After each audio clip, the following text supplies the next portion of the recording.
नागरिकता साइजको फोटो कसरी बनाउने? नागरिकता साइजको फोटो जुन नागरिकतामा लाग्छ नि, नेपालको नागरिकतामा लाग्ने फोटो कसरी बनाउने, तपाईलाई त्यो सम्बन्धी केही सिकाउन चाहदैछु।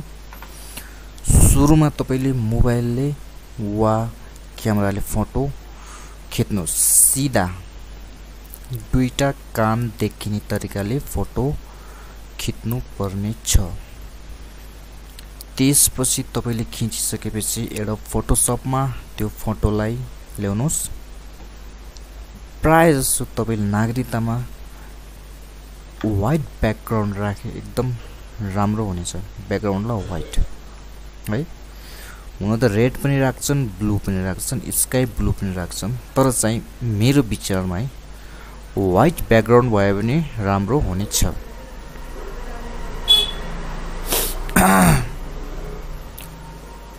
सुरुमा यो फोटोलाई तपाईले अटो लेभल गराइदिनुस्।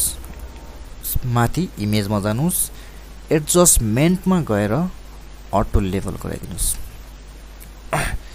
त्यसपछि यसको हल्का ब्राइटनेस बढाइदिनुस्। एडजस्टमेन्टमा गएर कभर्समा जानुस्। कभर्ससँग गएपछि बीचको भागमा, अरु नसुनुस्, यो सिधा बीचको भागमा हल्का, धेरै हैन हल्का यतिको बढाइदिनुस्।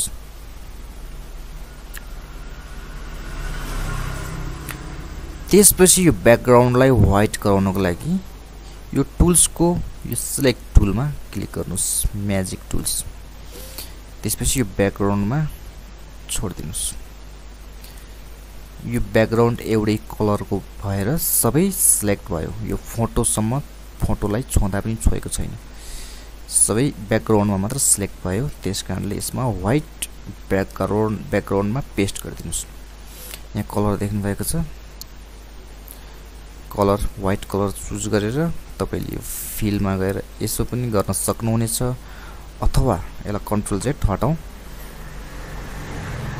यो ब्याकग्राउन्ड कलर देख्नु भएको छ, तल व्हाइट कलर, माथि ब्लू कलर, व्हाइट कलर तल छैन। त्यसपछि किबोर्डमा कन्ट्रोल र माथिको ब्याक स्पेस थिचिदिनुस् र सिलेक्टलाई हटाउनुस्, कन्ट्रोल प्लस टी। त्यसपछि यसलाई जुम गरेर हेर्नुस्, हल्का हल्का देखिएको छ अलि ब्लू कलरको। यसलाई मेट्नको लागि तपाईले व्हाइट कलर युज गर्नुस्। सजिलो तरिकाले तपाईले पेन टुल युज गर्न पनि सक्नुहुनेछ, तर सबैभन्दा सजिलो तपाईले चाहिँ यो ब्रश टुल युज गर्नुस्। ब्रश टुलको साइज घटाउनुस्। त्यसपछि ब्रश टुलको स्टाइल है एकदम त्यो अलिकति स्याडो दिने खालको ब्रश युज गर्नुस्, जस्तै यो।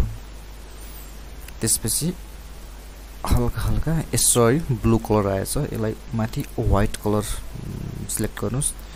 त्यसपछि माथिको भाग अलिअलि यसरी हल्का काट्नुस्, हल्का हल्का काट्दै लग्नुस्। बाङ्गे आडे पाडे होला, फेरि त्यस्तो नबनाउनुस्।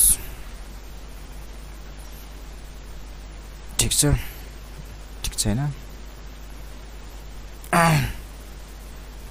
त्यसपछि दाग धब्बाहरू एकदम चिल्लो नबनाउनुस्, अलिअलि डन्डीफोरहरू यताउता छ भने त्यसलाई हटाइदिनुस्। त्यसको लागि तपाईले हटाउनको लागि यो टुल है देख्नुहुन्छ, यो टुल युज गर्नुस्। त्यसपछि जहाँ दाग धब्बा छ त्यहाँ लगेर सिलेक्ट गर्नुस्, गोलो बनाइदिनुस्। जहाँ छैन त्यहाँ लगेर छोडिदिनुस्। जस्तै यो नाकको माथिपट्टि डन्डीफोर छ हैन, डन्डीफोर सानो, त्यहाँ गोलो बनाएर सिलेक्ट गर्नुस्। जहाँ जहाँ छ त्यही सिलेक्ट गर्नुस्। त्यसपछि नभएको ठाउँमा गएर छोडिदिनुस्।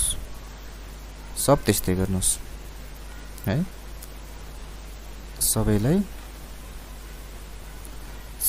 त्यस्तो गर्नुस्। जहाँ जहाँ डन्डीफोरहरु छ त्यहाँ नागरिकताको लागि त्यस्तो धेरै चिल्लो नबनाउनुस्। चिल्लो गराउनको लागि तपाईले धेरै एप्लिकेसनहरु पाउन सक्नुहुनेछ, कोड्याक त्यही अरु पनि छ हैन। त्यसपछि यो टल्केको भागलाई पनि यसरी सिलेक्ट गरेर नटल्केको भागमा गएर छोडिदिनुस्। त्यो भने के हो भने जस्तै तपाईले यो डन्डीफोरलाई सिलेक्ट गर्नुभयो, नभएको एरियाको छाला यता कलर यता गरेर पेस्ट भइदिन्छ।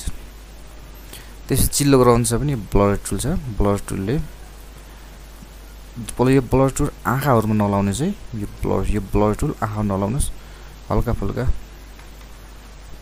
जहाँ त्यो अलिअलि त्यो डन्डी पर्छ त्यही मात्र अलि हल्का ब्लर गरिदिनुस् धेरै नगर्दिनुस्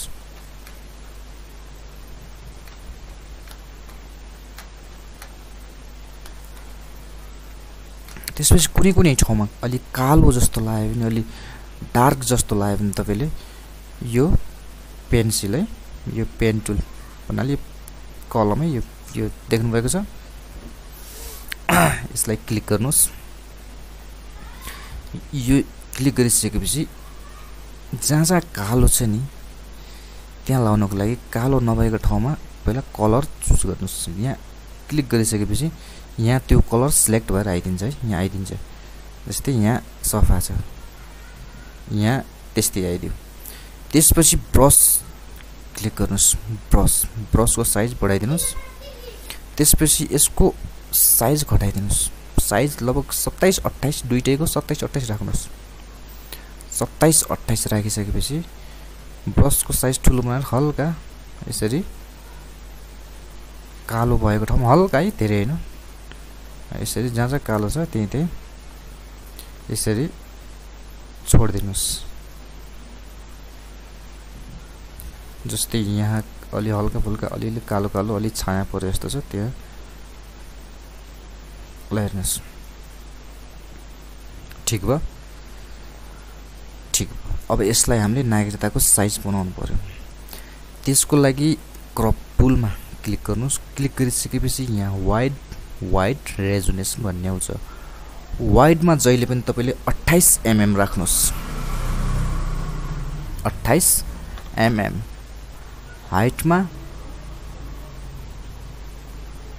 सरी उल्टा भएछ यहाँ 22 mm वाइडमा हाइटमा 28 mm 28 mm रेजोनेसनमा 300 राखिदिनुस् त्यसपछि तपाईले क्रप गर्नुस् दायाँ बायाँ इक्वल बराबरी हुनु पर्ने छ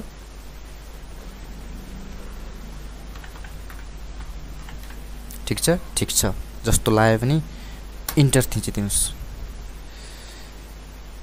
त्यसपछि यो नागरिकताको साइज फोटो हो अब यसलाई तपाईले प्रिन्ट आउट गर्न पर्यो हैन यदि तपाईसँग प्रिन्टर छैन भने प्रायसो आफै तपाईले तयार बनाएर प्रिन्ट गर्न चाहनुहुन्छ भने कुनै फोटो स्टुडियो अथवा ल्याबमा पनि जान सक्नुहुनेछ सेट गर्नुस् पहिला फाइलमा जानुस् न्यू गर्नुस् 4:6 मा सेट गर्नुस् 4:6 रेजोनेसन 300 त्यसपछि यसलाई तपाईले ड्र्याग गरेर यता ल्याउनुस् त्यसपछि कतिवटा चाहिन्छ है एउटा दुईटा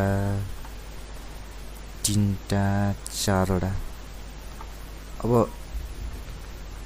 चारवटा त्यसपछि कन्ट्रोल ई च्यापेर सबैलाई सिलेक्ट गर्नुस् सिलेक्ट भयो कतिवटा प्रिन्ट गर्न चाहनुहुन्छ त्यसपछि अल्ट शिफ्ट च्यापेर त्यसलाई यसरी तल लग्नुस् यसरी कतिवटा चाहिन्छ जतिवटा चाहिन्छ त्यतिवटा गरे पनि हुन्छ अब पछि पनि चाहिन्छ तपाईलाई त्यसकारणले गर्दा धेरै नै प्रिन्ट गरे हुन्छ त्यसपछि तपाईले एउटा कुरा नबोल्नुस् के हो भने यो सब सिलेक्ट गरिसकेपछि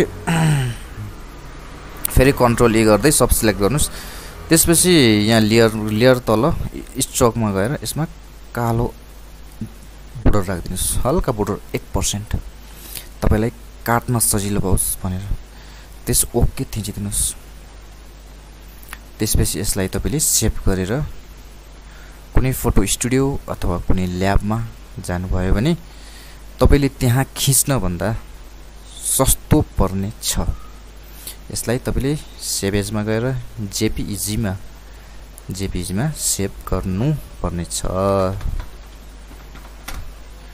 डेस्कटपमा मैले सेभ गरेछु है त्यसपछि ल हेर्नुस् डेस्कटपमा कहाँ गयो ल हेर्नुस् एउटा 4:6 मा 4 4 4 8 4 12 4 14 16 4 5 20 वटा अटो साइजको फोटो अटायो है कस्तो लाग्यो हजुरहरूलाई आजको भिडियो?